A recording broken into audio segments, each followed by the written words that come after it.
Princess Anne. She may be the hardest working royal, but when it comes to her love life, she's far from a fairy tale princess. I'm not totally useless. I was quite well educated, one way and another. She said, "I will marry the man I choose, no matter who he is or what he does." From intense press speculation. There was an awful lot of interest in who she was seeing and what this might mean for the monarchy. To a love triangle with the future queen. She doesn't seem concerned about etiquette from the palace's point of view. And public scandal for a very private princess. Divorce?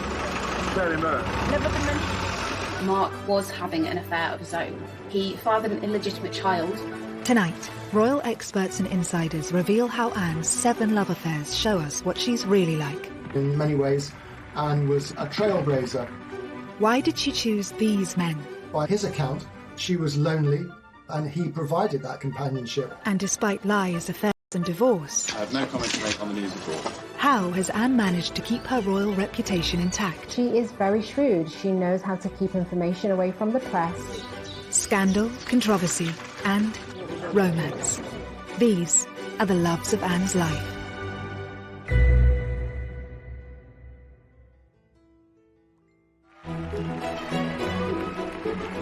Sir Timothy Lawrence is the man we're used to seeing by Princess Anne's side. Out of all the royals, Princess Anne does seem probably one of the happiest, happily married, very settled, no drama, no impropriety. The marriage spans 28 years, and as this recently revealed cosy, candid photo shows, they're clearly still very happy together.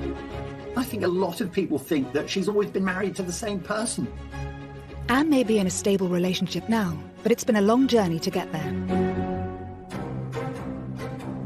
She had a rumoured 7 relationships, each different from the last. Princess Anne's past is, to say the least, colourful. I mean, we know that she had 7 boyfriends. She was the first royal child to divorce. She married a commoner. She just was rebellious. Some of the boyfriends were considered incredibly unsuitable. This story begins whilst she was still in her youth, and perhaps the world's most eligible princess. And when the press reported Anne's very first boyfriend, it seemed like a perfect royal match.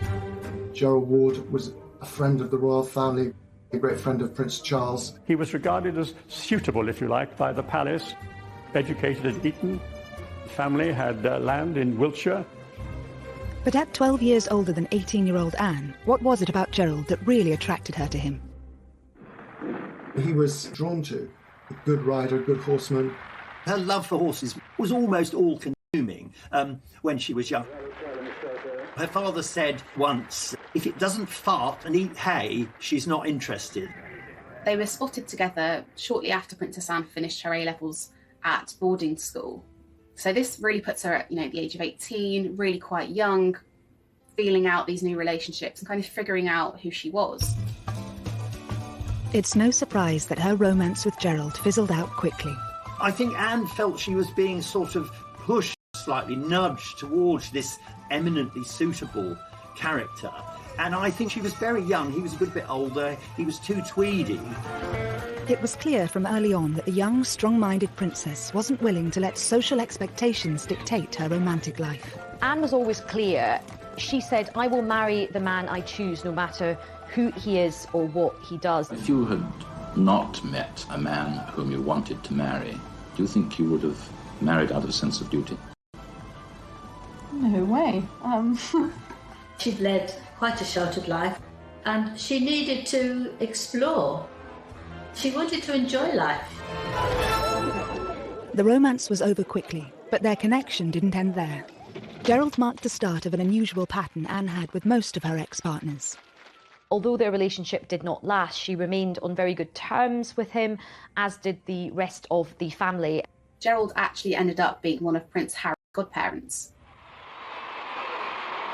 The fallout from Gerald showed Anne just how desperate the press were for stories about her love life. She was forced to come up with ways to keep her private life private. She resented the fact that the press would be interested in finding out who her boyfriends were.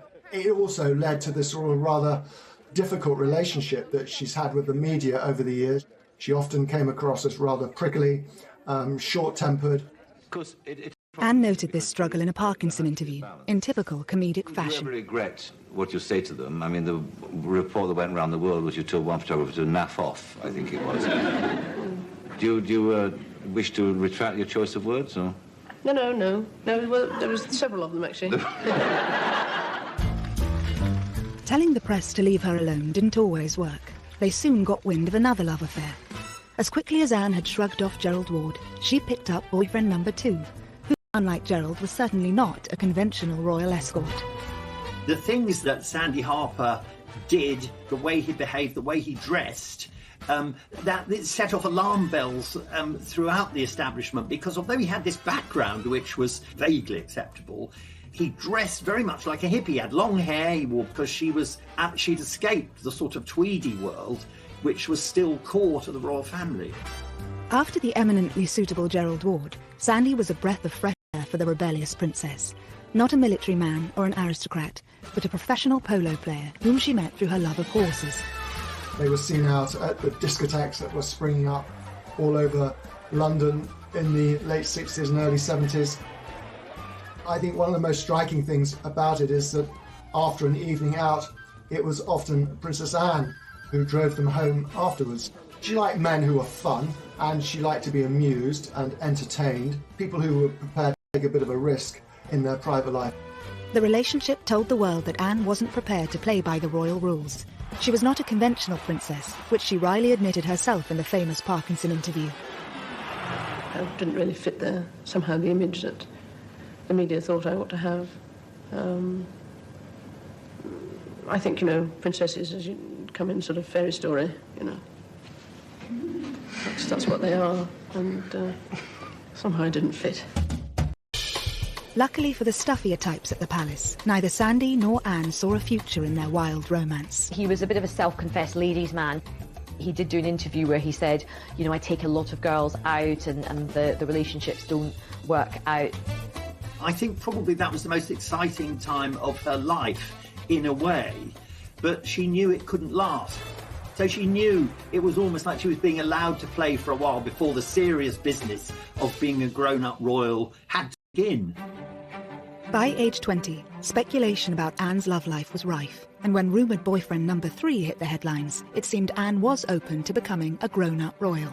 Richard Meade was another extremely accomplished horseman, and in fact one of our most decorated Olympians. His love of horses, that rivalled even hers, seems to have been a huge attraction for Anne. But unlike Sandy before him, Richard also had an understanding of her royal life. Meade was definitely part of that approved social set that it was okay for the royals to mix with, because they knew his background, they knew his family. He was also quite discreet, which is obviously something that the royals really take quite seriously, and she really wouldn't have been interested in someone that fawned over her and her royal status. But I think for her the main thing would have been someone that could deal with her no-nonsense attitude. Richard seemed to be the favourite for the princess's hand. I think there was a lot more talk about Richard Meade as a potential husband for Anne than there had been hitherto about anyone else. But Anne's own father had his doubts. Richard Meade, who indeed was a friend of mine, he was unfortunately 12 years older than the princess, age gap between the two, so he was discouraged. Anne was just 20, and Richard may have been just too grown up for the young princess. She seems to have listened to her father, and after less than 2 years, the pair parted ways. She was in no great hurry. Times had changed. She was not under pressure to marry. She didn't have to produce an heir to the throne. It gave her a degree of freedom that her brother never really had to enjoy. And she was determined to enjoy it. And if that meant dating 1, 2, 3, 4, 5 men before she married, then so be it. Richard Meade, he became quite a close friend. They could go on horse events together, and his children became very friendly with Prince William and Prince Harry. So she wasn't spiteful, she wasn't bitter. Next, Anne's most risky romance has been under wraps for years, involving a complicated love quadrangle. He would have been a complete no-no for the royal family.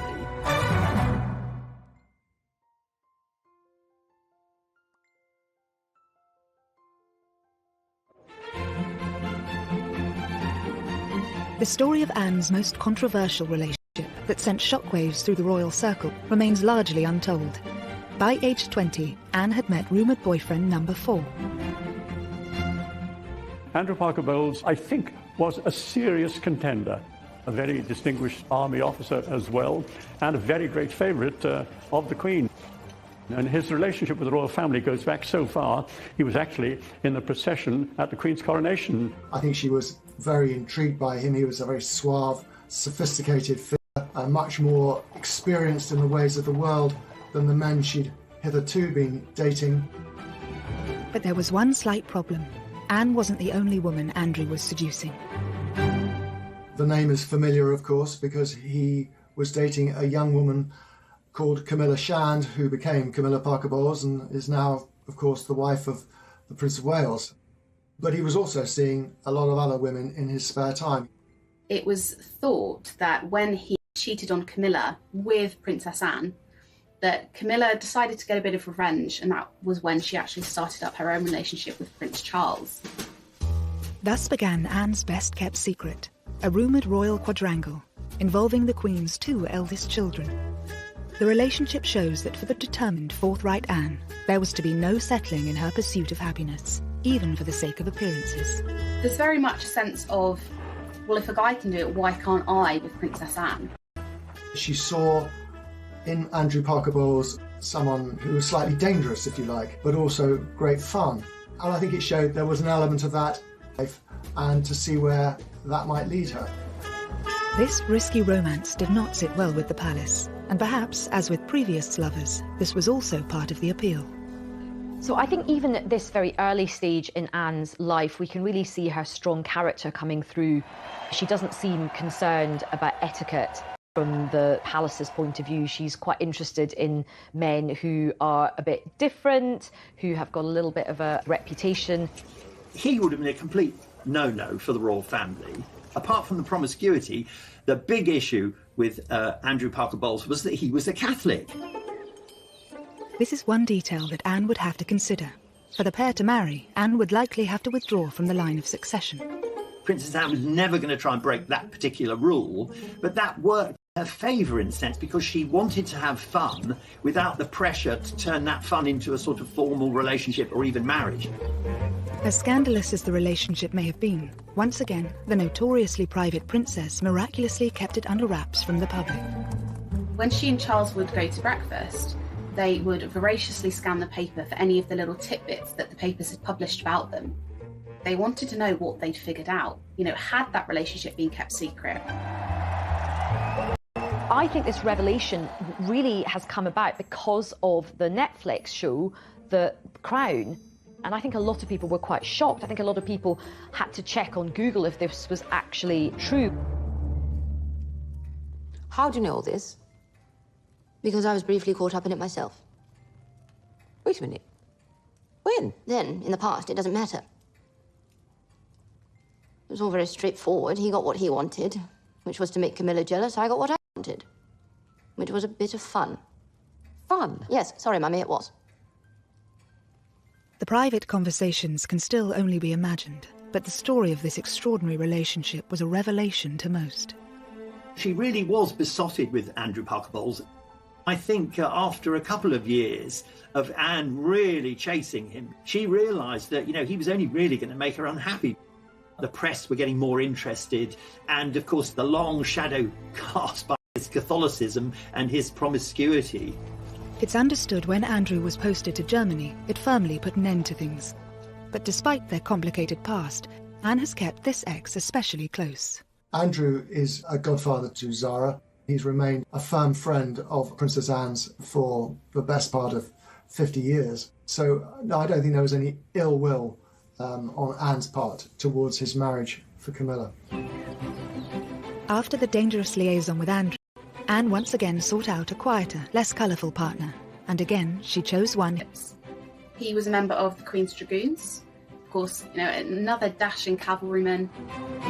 It's easy to see what Anne saw in him.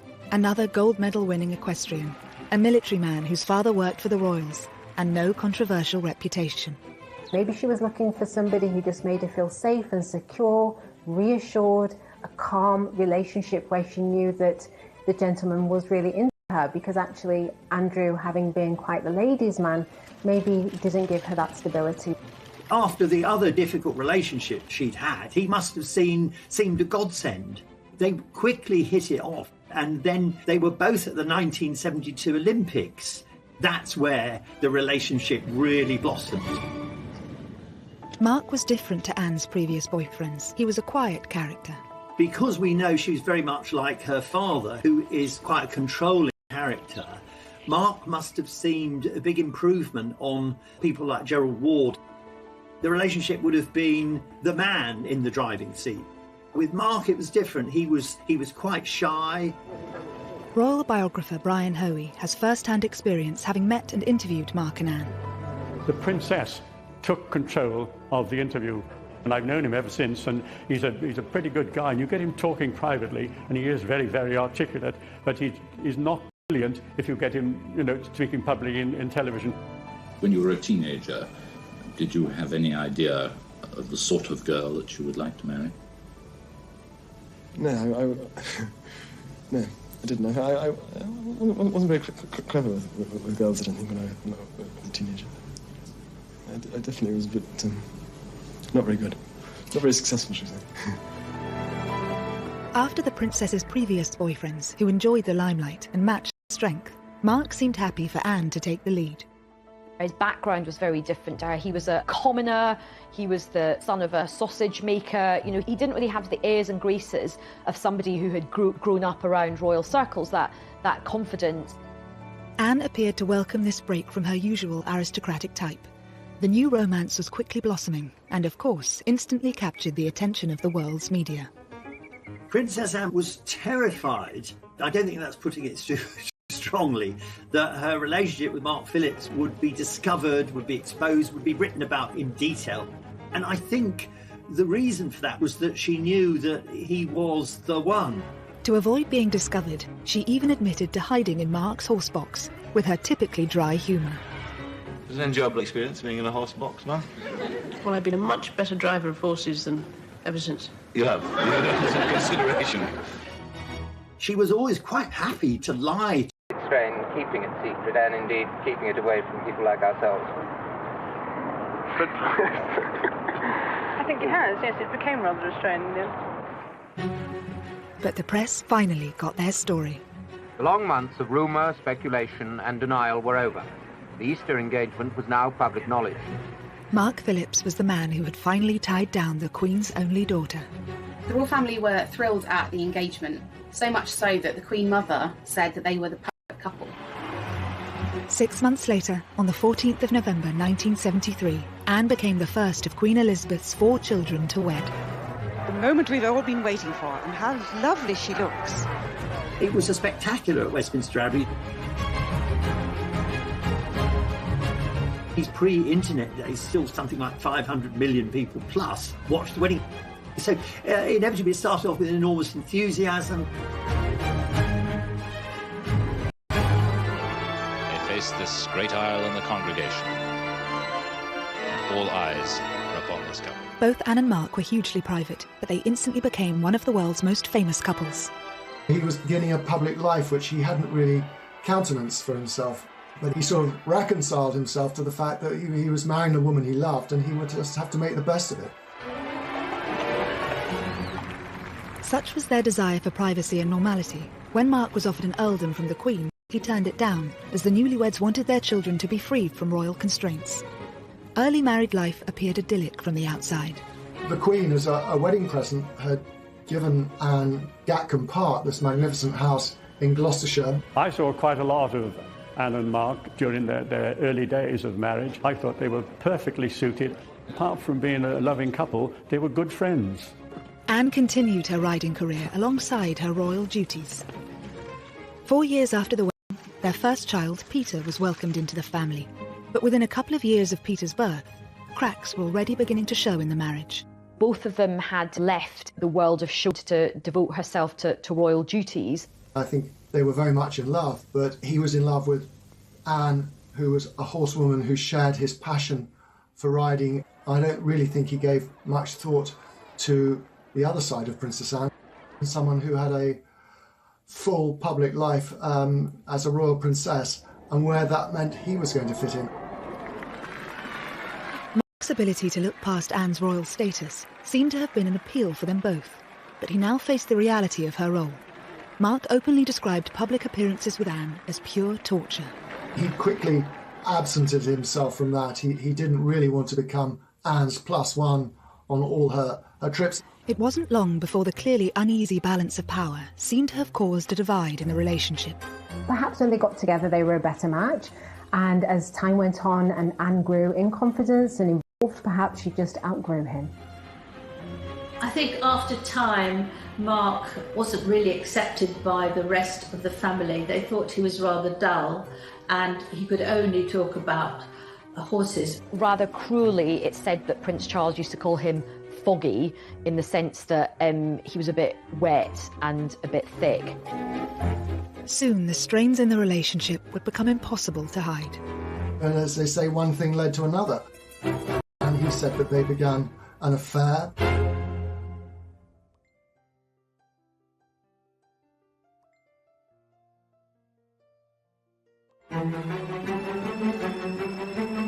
If the first few years of Princess Anne and Mark Philip's marriage had shown cracks, 6 years in, a chasm was appearing.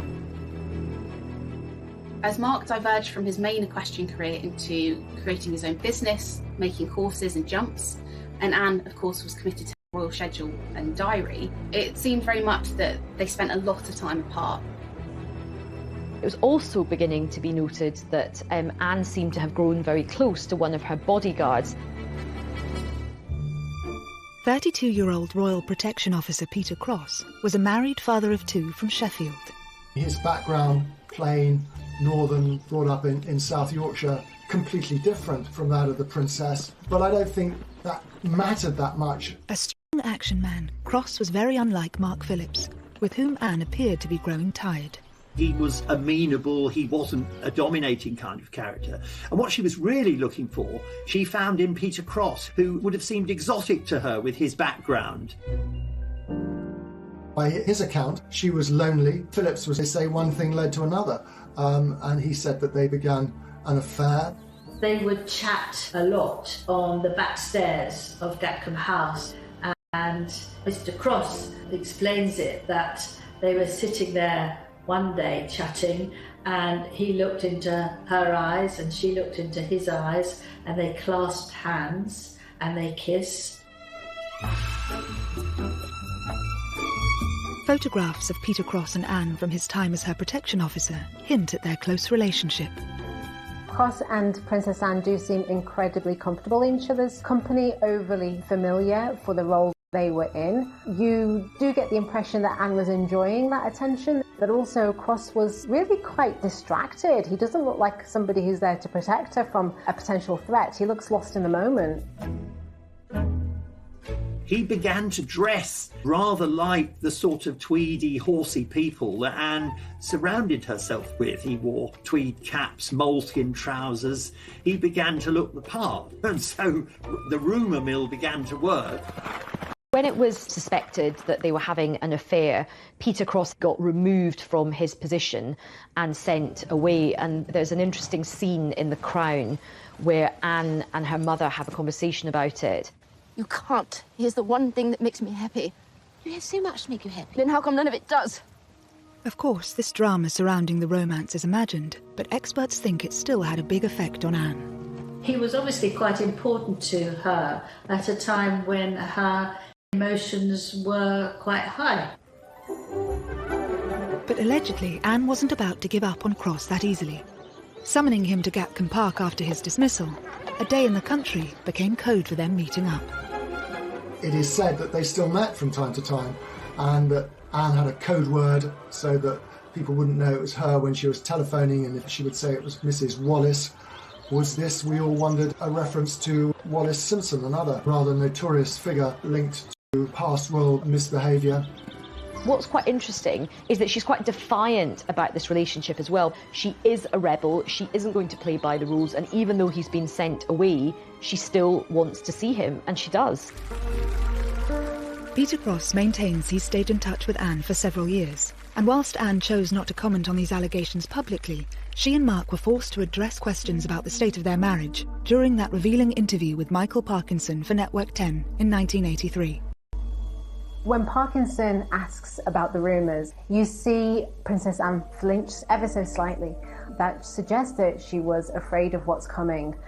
She also instantly averts her gaze, looks downwards, and you do see her eyes in this moment. There have been rumours recently about divorce and happiness. Are they true or untrue? Ill-informed gossip has been going on for years, one thought or another. You can really feel how awkward that was. But how do you react when you read these stories? I mean, what is your feeling?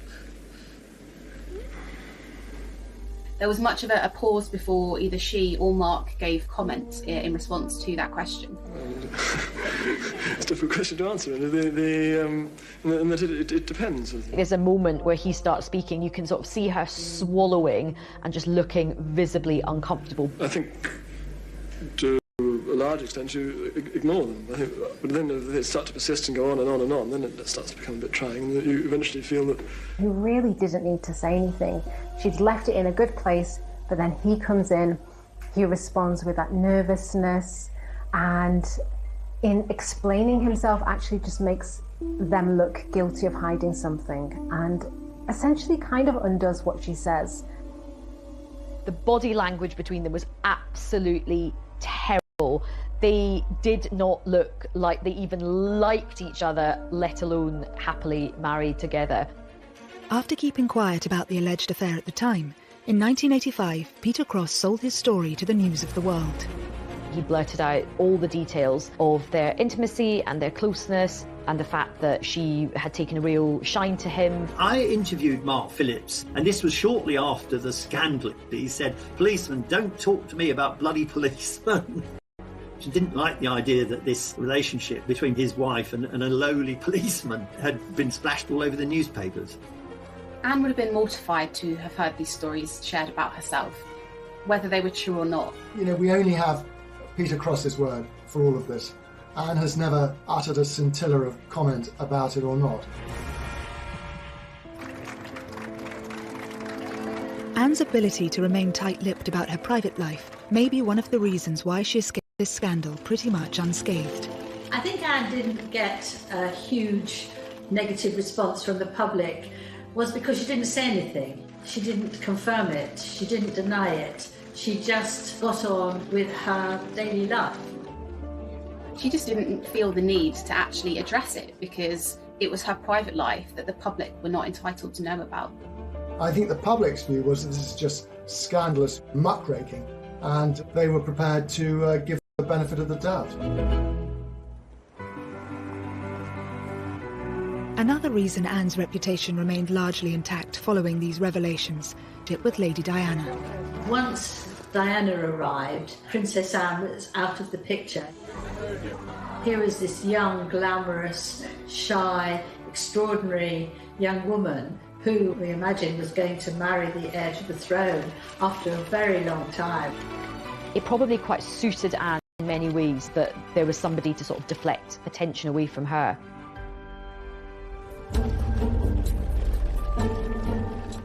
Rumours may have circulated about Anne during her marriage, but husband Mark Phillips was far from the innocent party. Mark was linked to a number of women throughout the course of his marriage. All of these affairs were denied, but nonetheless he was followed around by these rumours for a large part of his marriage. Mark Phillips was leading a fairly, how shall I put it, rackety life. He was going off around the world. He had all sorts of opportunities to misbehave. But one liaison which took place in New Zealand in 1984 was to become especially significant.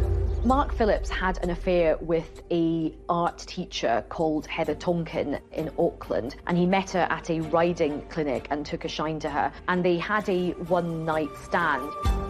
It is said that Mark Phillips left his boots outside his door to signal to Heather Tonkin which room he was staying in.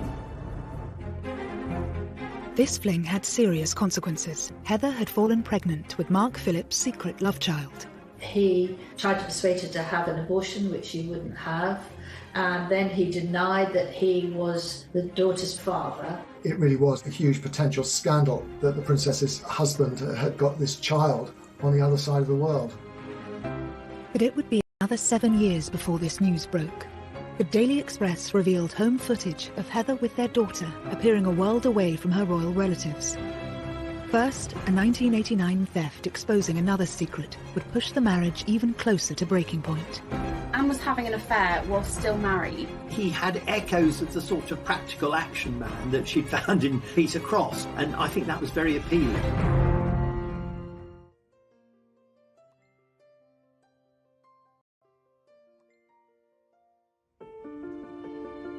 By 1989, Princess Anne's 16-year marriage to Captain Mark Phillips had been dogged by rumours of numerous infidelities on both sides, and the couple were now rarely seen in public together. Although still married, they were leading completely separate lives by then. Now a theft at Windsor Castle was about to spell the end of the marriage once and for all. But it would also allow Anne to finally settle with a man who'd make her truly happy. In 1989, a set of letters were actually handed to the Sun newspaper. Actually, wouldn't publish their contents. Instead, they passed the letters on to Scotland Yard, and an investigation was launched to figure out exactly how these letters had been taken. The Sun might not have published the letters, but they still got their story. Although the Sun newspaper hadn't published the content of the letters, it was known that they were affectionate. They used terms like darling, so it would have set tongues wagging that there was potentially something going on. With the rumour mill swirling, in a surprise move a week later, it was the palace who named the author of these letters. This is the man now known to have written the stolen letters to the Princess Royal, Commander Timothy Lawrence, equerry to the Queen. They issued a statement, but they denied that there was any inappropriate relationship. They were trying to suggest it was entirely innocent, but the Queen's daughter and the Queen's equerry, as a rule, don't tend to exchange letters. 34-year-old Tim Lawrence had joined the royal household from the Navy in 1986. At the seventh attempt, Anne had chosen a man who could be strong, but also knew how to allow a princess her space. His job as equerry was to accompany the Queen on her official engagements, and on unofficial engagements to sort of make himself useful in the background. I mean, one of his great skills apparently is mixing a very good martini. And what's interesting is that he got this role coming from, quite a humble background. Here's a man who was born in Camberwell, didn't go to one of the great public schools, wasn't linked to the royal family at all, and certainly wasn't part of the horsey world. Tim really couldn't care less about horses, which of course was something that we've seen in many of Princess Anne's relationships, that they were all equestrians.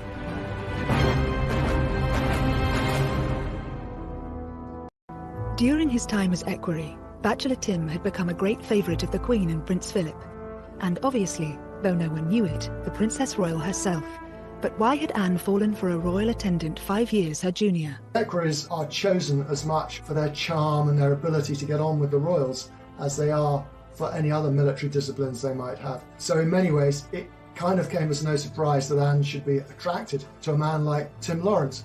He had echoes of the sort of practical action man that she'd found in Peter Cross, and I think that was very appealing. Whilst the palace tried to insist Anne and Tim were nothing more than friends, when news of the letters broke, Tim Lawrence's neighbours gave a different story. They could see her come and they could see her go, but they never told the press about it. They just accepted it. And when the press discovered and rushed down there to talk to it, it's been going on for a long time. She's here nearly every weekend.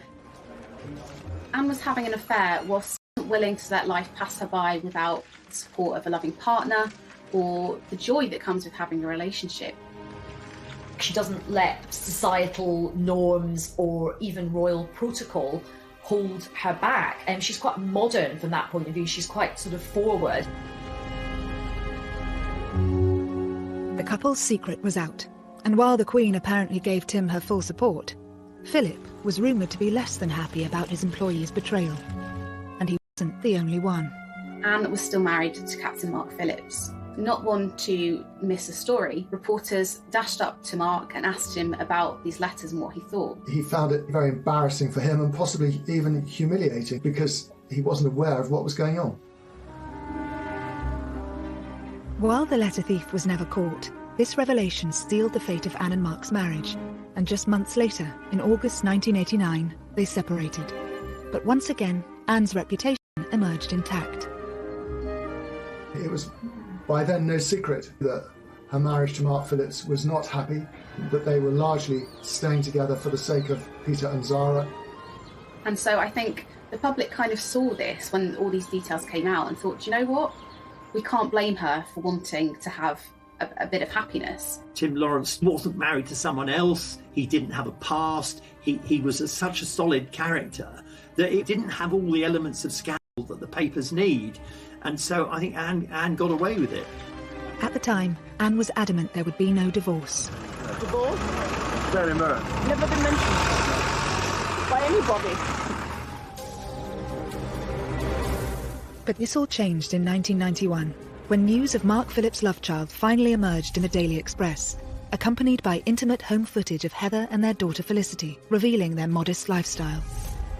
While Mark still denied he was the child's father, a paternity test proved otherwise. It gave Anne a legitimate excuse to get out of the marriage. For that to be splashed across the papers, I think she knew that the public would be on her side, and although divorce was still a bit of a scandal, they very much would have understood that decision. It must have solved a problem that had perhaps been worrying her for quite some time. She may have been the first of the Queen's children to divorce, but the news was overtaken by other, much more traumatic events. 1992 is not a year on which I shall look back with undiluted pleasure. Their unhappiness was evident from the moment they arrived. The Waleses, now dubbed the Glums by the tabloid press. The Andrew Morton book on Princess Diana came out, which was absolutely huge.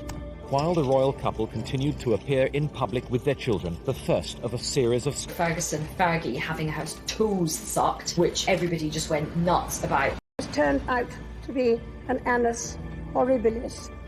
Anne got slightly lost in all of that, and for which I'm sure she'd be very, very pleased. Only 1 month after her divorce, Princess Anne and Tim Lawrence were photographed as an official couple for the very first time. That was her own way of controlling the news and revealing to the world through these photographs that she and Tim Lawrence were now an item. It was an exuberant Anne who was photographed dancing Highland flings at a Caledonian ball in central London. Whilst Mark Phillips had been accused of lacking a backbone and Andrew Parker Bowles too wild, Princess Anne had finally found her Mr. Right in Tim Lawrence, the perfect combination to suit her needs.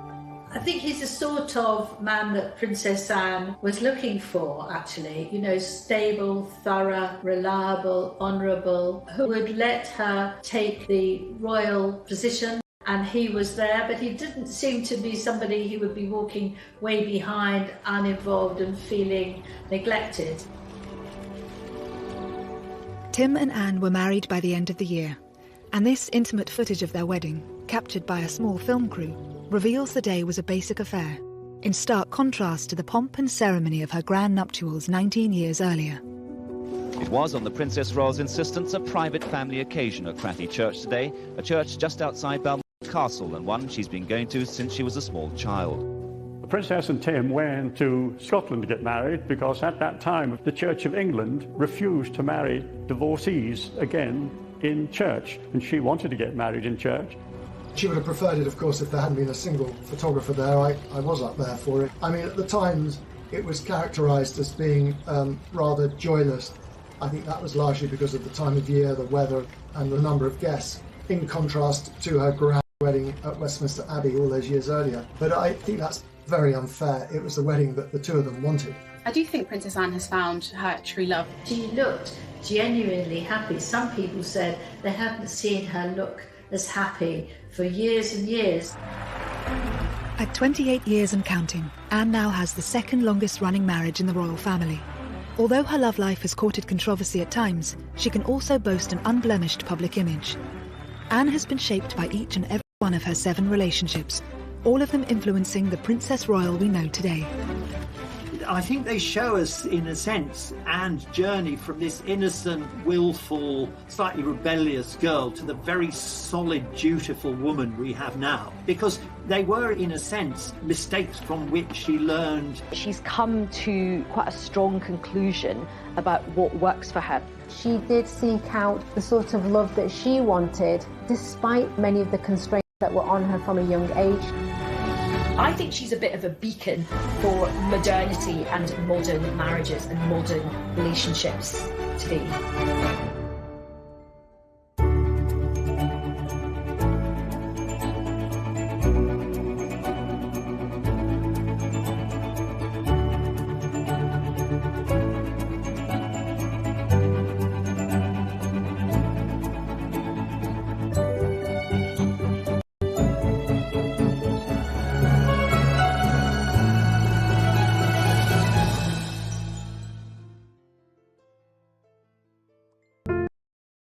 Out of all the royals, Princess Anne does seem probably one of the happiest, happily married, very settled, no drama, no impropriety. The marriage spans 28 years, and as this recently revealed cosy, candid photo shows, they're clearly still very happy together. I think a lot of people think that she's always been married to the same person. Anne may be in a stable relationship now, but it's been a long journey to get there. She had a rumoured 7 relationships, each different from the last. Princess Anne's past is, to say the least, colourful. I mean, we know that she had 7 boyfriends. She was the first royal child to divorce. She married a commoner. She just was rebellious. Some of the boyfriends were considered incredibly unsuitable. This story begins whilst she was still in her youth, and perhaps the world's most eligible princess. And when the press reported Anne's very first boyfriend, it seemed like a perfect royal match.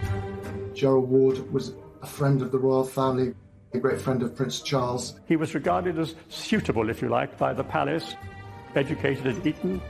His family had land in Wiltshire. But at 12 years older than 18-year-old Anne, what was it about Gerald that really attracted her to him? He was drawn to a good rider, a good horseman. Her